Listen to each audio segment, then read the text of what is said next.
Muy buenos días a todos y a todas.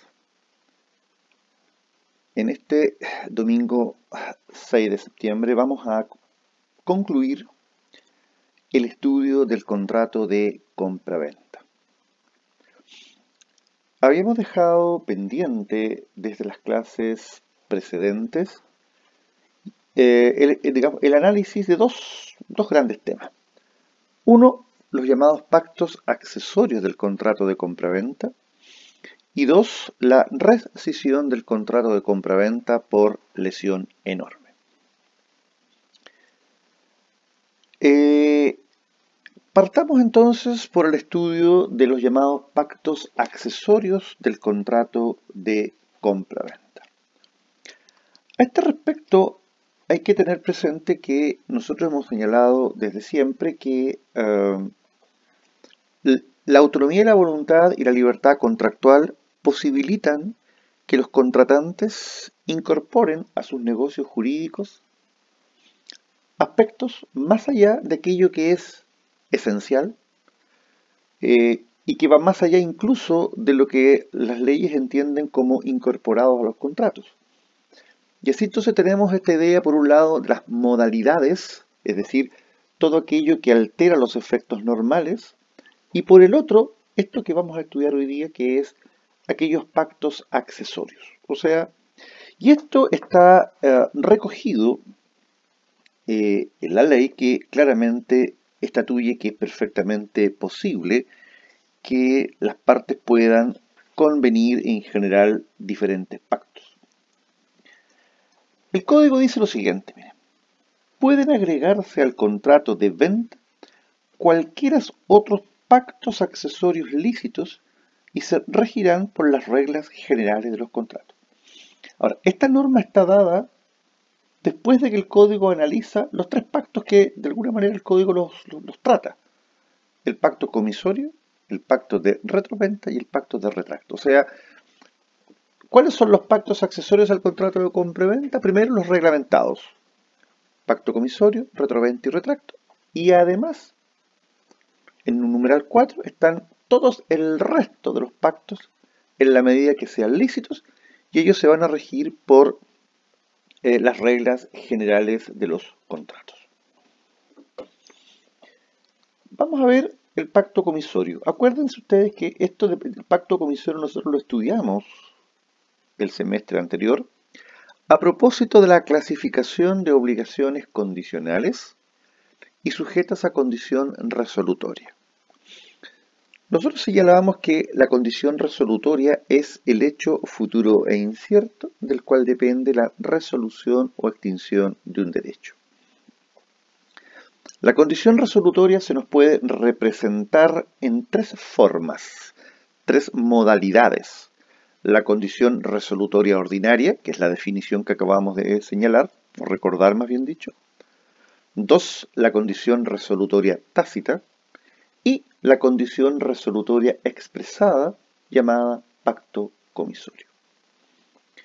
La condición resolutoria tácita es aquella que va envuelta en los contratos bilaterales y que frente al incumplimiento imputable de una de las partes, la otra tiene el derecho alternativo a demandar o el cumplimiento o la resolución más la indemnización de perjuicios.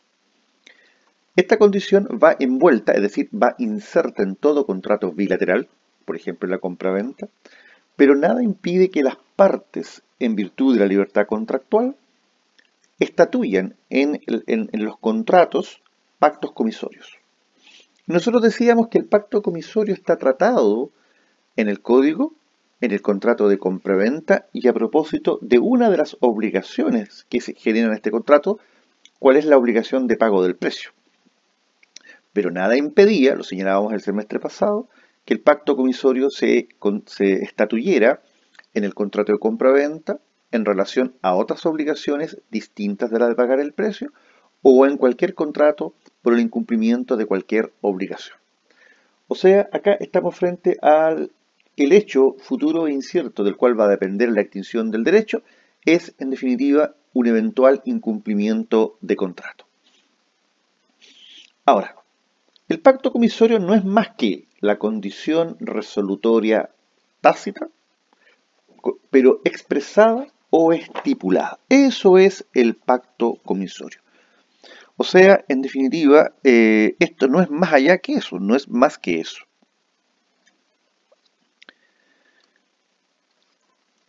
Entonces, el pacto comisorio es la condición resolutoria de no cumplirse lo pactado, expresamente estipulada.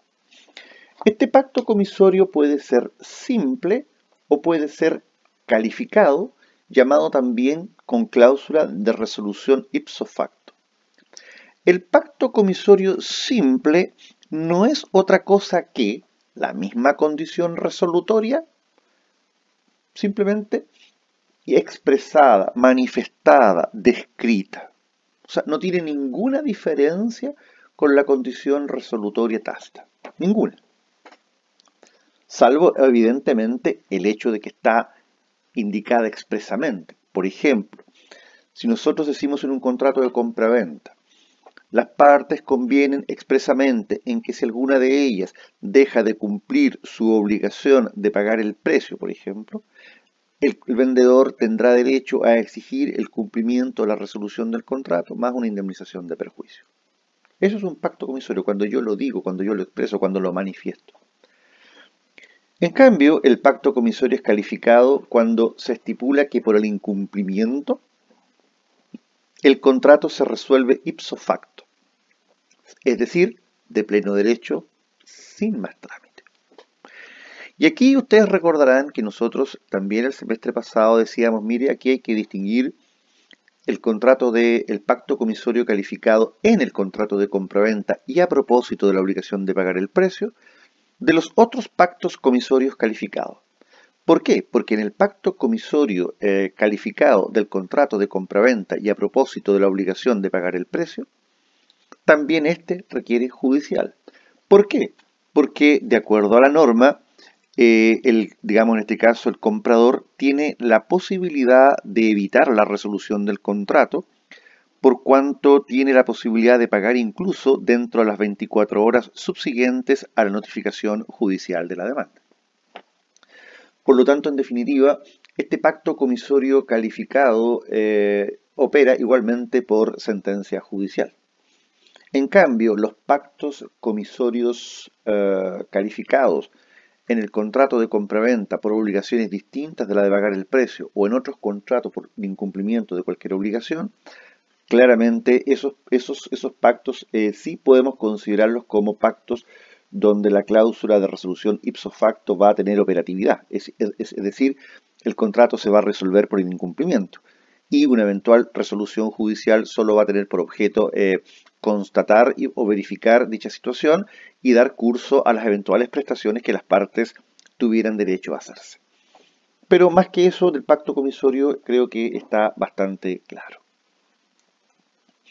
El segundo pacto es el llamado pacto de retroventa.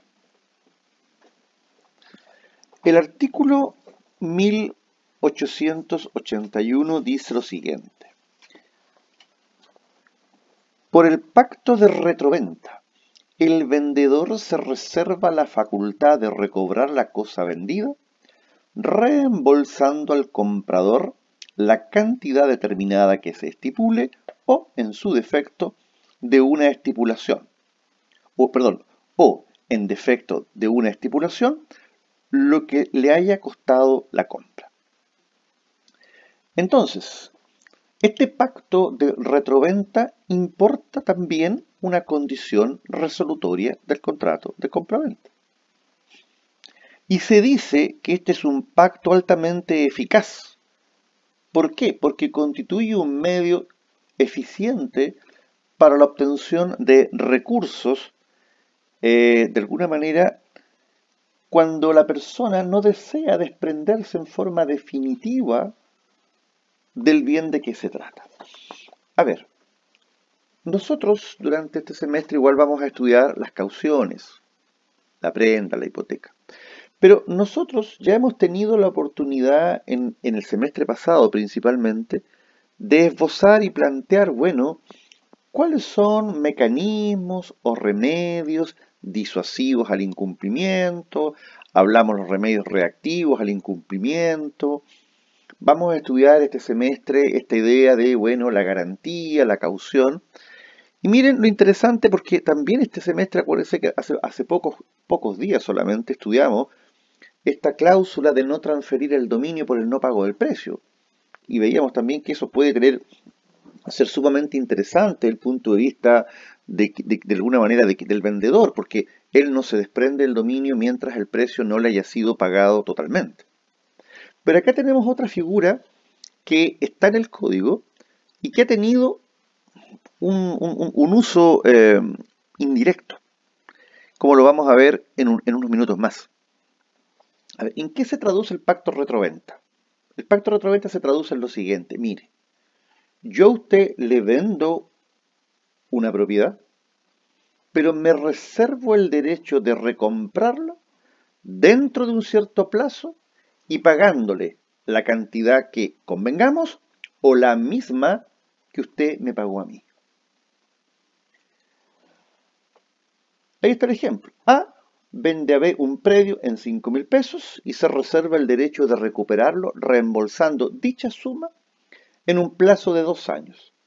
Tal estipulación es un pacto de retroventa. En estos tiempos que ustedes saben de crisis económica, de crisis sanitaria, ha quedado en evidencia que muchísimas familias chilenas necesitaban recursos para mantenerse vigentes. Y es por ello entonces que claramente el retiro del 10% de los fondos en cuentas de capitalización individual concitó bastante empatía en la población, porque implicó recibir dineros e inyectarlos inmediatamente en el ciclo económico. La suspensión de la relación laboral con la mantención, evidentemente, y el cobro de dineros a través del seguro cesantía.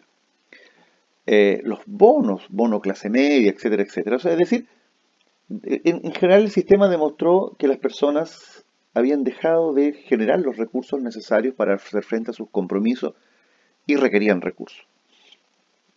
Entonces, cuando las personas requerimos recursos, empezamos a buscar las fuentes de financiamiento.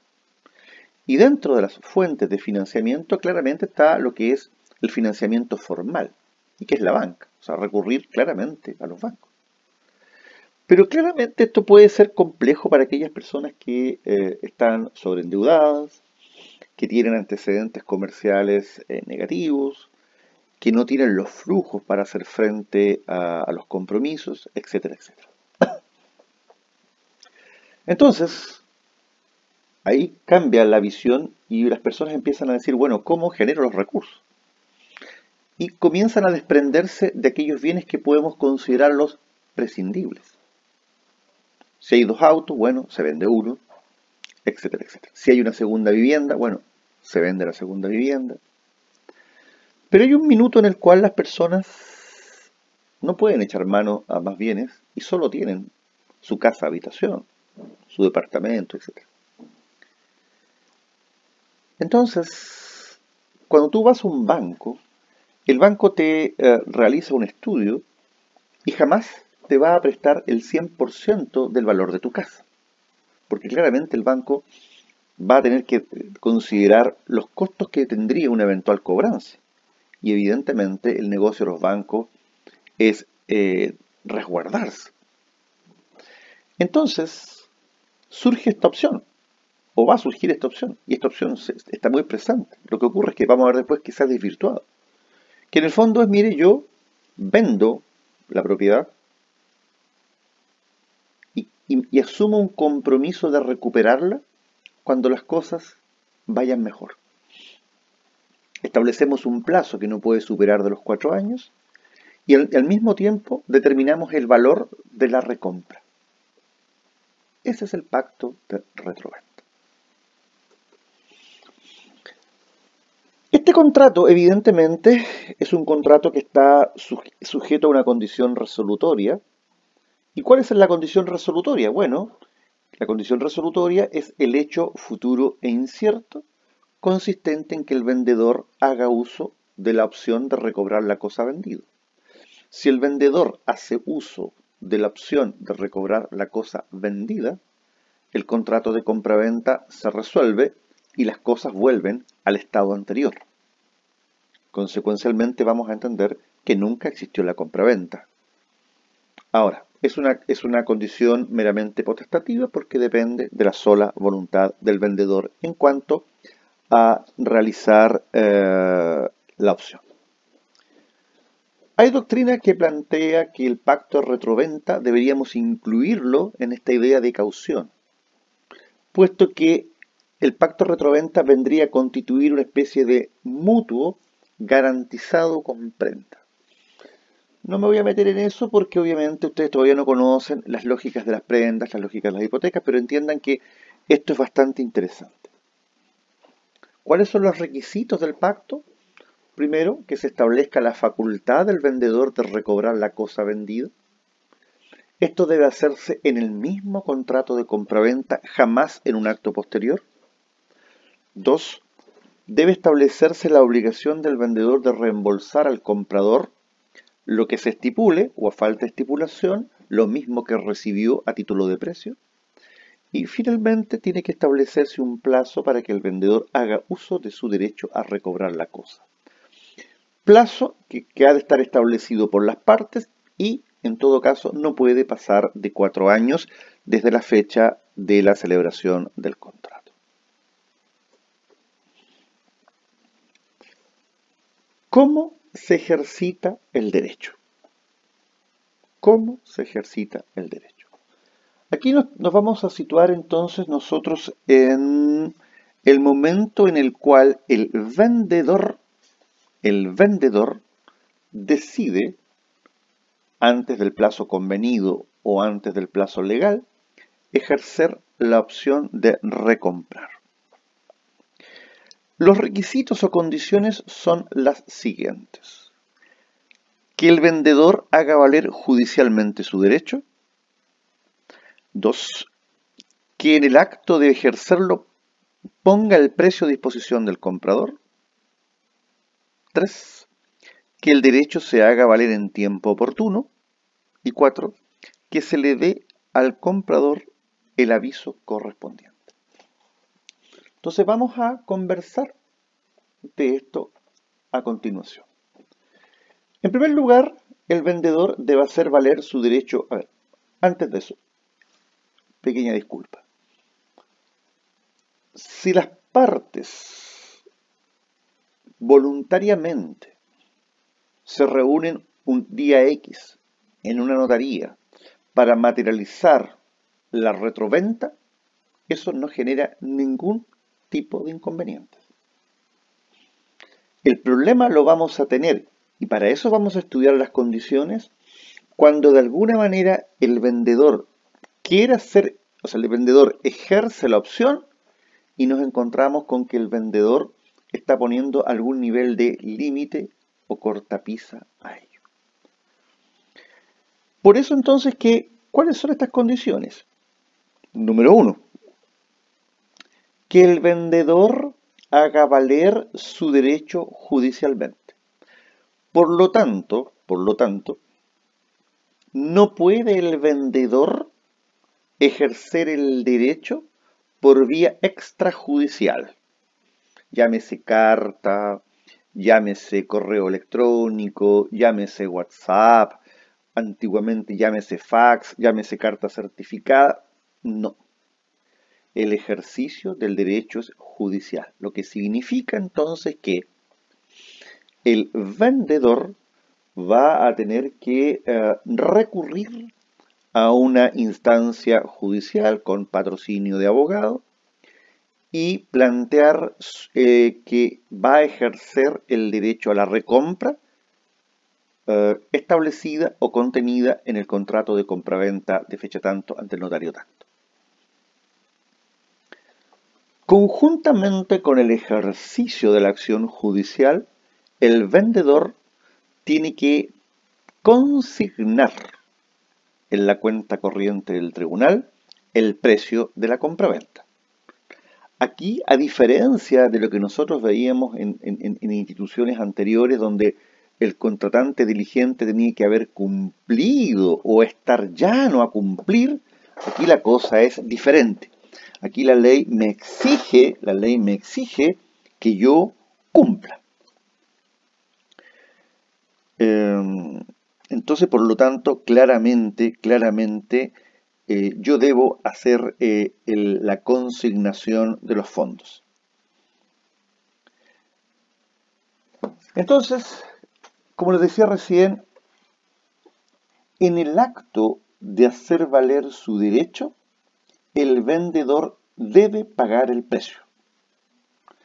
Por lo tanto, no cabe la posibilidad que el vendedor diga, prometo en el futuro, más adelante. No, el pago es en ese instante. Si usted quiere recomprar, le dice la ley, usted me recompra, me ejerce el derecho judicialmente, pero me consigna el precio. En tercer lugar, es importante que este derecho se haga en tiempo oportuno. ¿Y qué es lo que es el tiempo oportuno? Claramente, antes del vencimiento del término estipulado, o, en caso de no haber pacto, no más allá de 4 años contados desde la celebración del contrato. Y finalmente, el vendedor tiene que haberle dado aviso con antelación al comprador de que va a ejercer su derecho. El artículo 1885 nos dice: el tiempo en que se podrá intentar la acción de retroventa no podrá pasar de 4 años contados desde la fecha del contrato. Pero en todo caso, tendrá derecho el comprador a que se le dé noticia anticipada que no bajará de 6 meses para los bienes raíces ni de 15 días para las cosas muebles. Y si la cosa fuere fructífera y no diere frutos, sino de tiempo en tiempo, y a consecuencia de trabajos e inversiones preparatorios, no podrá exigirse la restitución demandada, sino después de la próxima percepción de frutos. Bueno, aquí lo importante es que cuando decimos dar noticia, estamos hablando de notificación. O sea, eso es lo que hay que hacer. ¿Qué efectos produce el pacto de retroventa? El pacto de retroventa dice lo siguiente. Aquí hay que distinguir si el vendedor ejerció o no ejerció el derecho a la recompra en tiempo y forma oportunos. Si no ejerce este derecho, claramente la condición resolutoria falla. Y si la condición resolutoria falla, caducarán en forma definitiva los derechos del vendedor y en cambio los derechos del comprador se van a consolidar en el mismo sentido.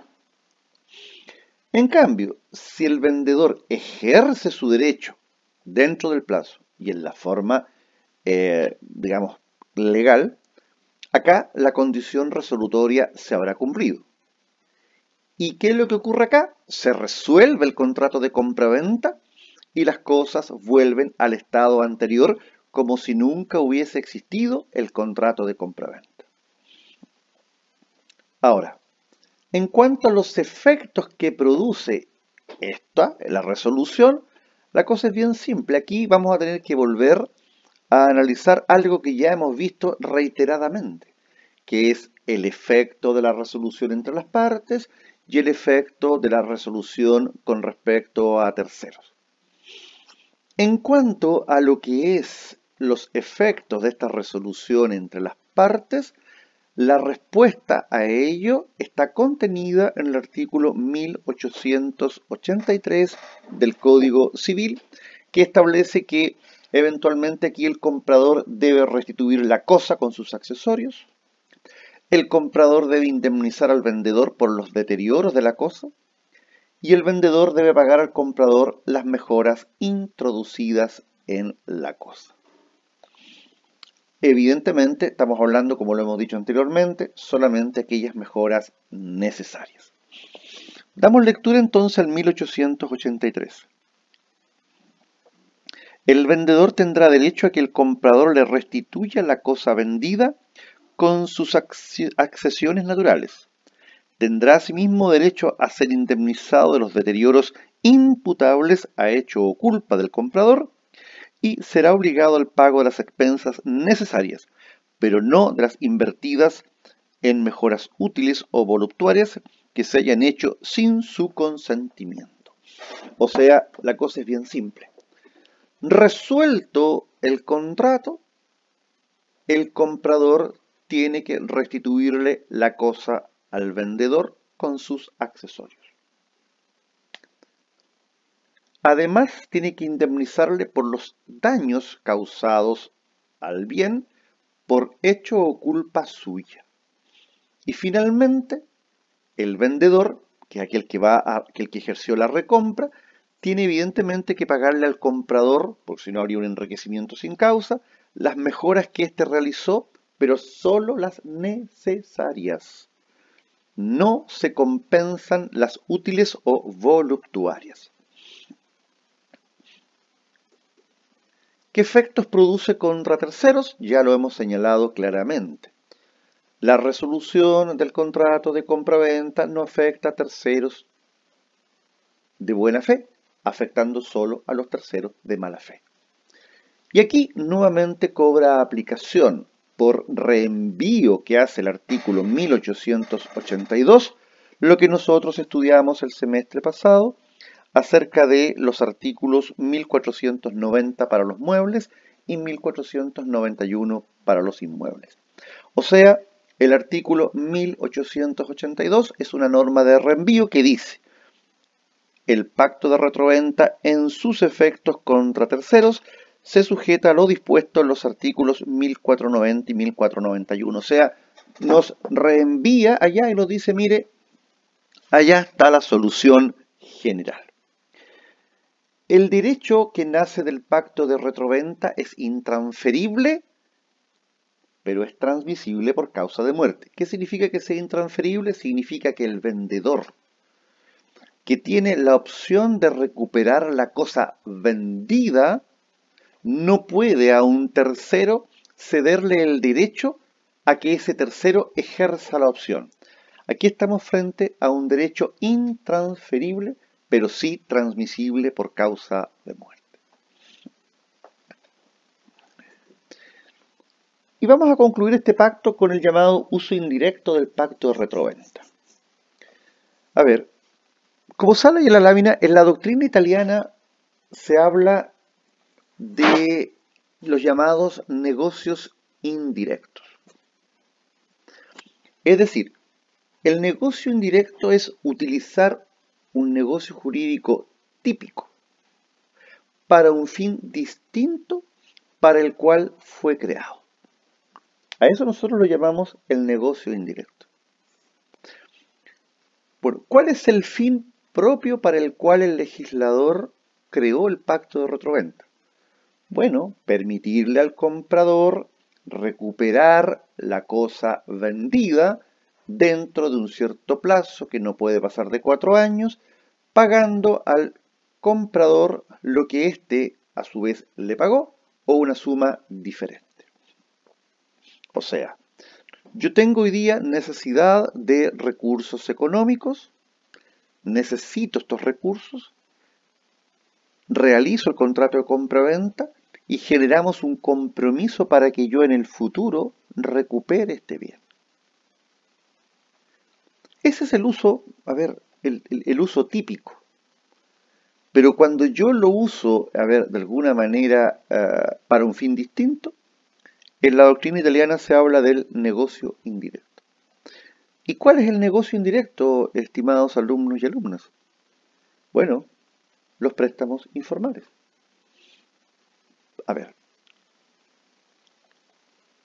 Para nadie es un misterio que existe un sistema de préstamo informal. Ustedes saben que existen los préstamos, o sea, todo lo que es el mercado crediticio regulado por la Comisión del Mercado Financiero, lo que antes era la Superintendencia de Bancos e Instituciones Financieras. Existen otras entidades crediticias, por ejemplo, los factoring también están, pero tienen regulación. Pero si uno se iba, por ejemplo, todavía sale en papel el diario El Mercurio, por ejemplo, donde están algunos clasificados, los servicios y servicios clasificados, y uno encuentra, por ejemplo, donde le dicen a uno, mire, préstamos con hipoteca, préstamos rápidos, 10 minutos, 15 minutos, evaluación rápida. Si tiene una propiedad, llámenos. En cuántas oportunidades hemos sido testigos de operaciones crediticias. O sea, aquí está todo el tema de la usura, el préstamo con intereses excesivos. Entonces, ¿qué pasó? ¿Cómo empezaron a operar los prestamistas? Le decían a la persona, mire, usted no puede pedir plata en el sistema formal porque ustedes no le van a prestar. Yo le ofrezco lo siguiente, ¿cuánto dinero necesita usted? Bueno, ¿tiene propiedades? Sí. La gente piensa que va a dejar la propiedad hipotecada, pero cuando yo hipoteco, el dominio está a mi nombre, deudor. ¿Qué le decían los prestamistas? Mire, ¿sabe qué? Traspáseme la propiedad. Yo a usted le curso el dinero y ese dinero, el dinero sale de mi patrimonio como precio de compra-venta. Por lo tanto, como precio de la compra-venta, no es un precio perseguible por la vía de la usura. ¿Y qué es lo que hacemos? Establecemos un precio para que usted recobre la propiedad. Y tiene hasta 4 años para recobrar la propiedad. Y le agregamos un diferencial. O sea, yo a usted le compro su casa en 25 millones y usted la recupera, cuando la quiera recuperar, me tiene que pagar 40 millones. Entonces, esos 20 millones adicionales son los intereses del préstamo por los 4 años. Entonces, claramente, Servicio de Impuesto Interno, Comisión del Mercado Financiero, Policía de Investigaciones, Carabineros, etcétera, por decir algo, ¿cómo, Fiscalía del Ministerio Público, cómo entran? ¿Cómo entran ahí? Porque ¿qué es lo que se ve? Lo que se ve es un contrato de compra-venta donde alguien compra un inmueble por 20 o 25 millones de pesos, se ve el desembolso, un vale vista, un cheque, una transferencia, etc. Y se ve un acuerdo, y el acuerdo es muy simple. Usted recupera en los próximos 4 años, y el precio para recuperar son 40 millones. Entonces, esos 15 millones de pesos que son la diferencia entre el precio de la compraventa 1 y lo que va a ser el precio de la compraventa 2, son los intereses del dinero prestado por los 4 o 5 años, por los 4 años, digamos, del pacto. Entonces, esto se utilizó mucho, muchísimo se utilizó. Hubo que entrar aquí con simulación para poder descubrir que aquí no existía un contrato de compraventa. Lo que aquí existía era un contrato de mutuo con transferencia de dominio de una propiedad. Entonces, claramente, esto permitió los préstamos usureros.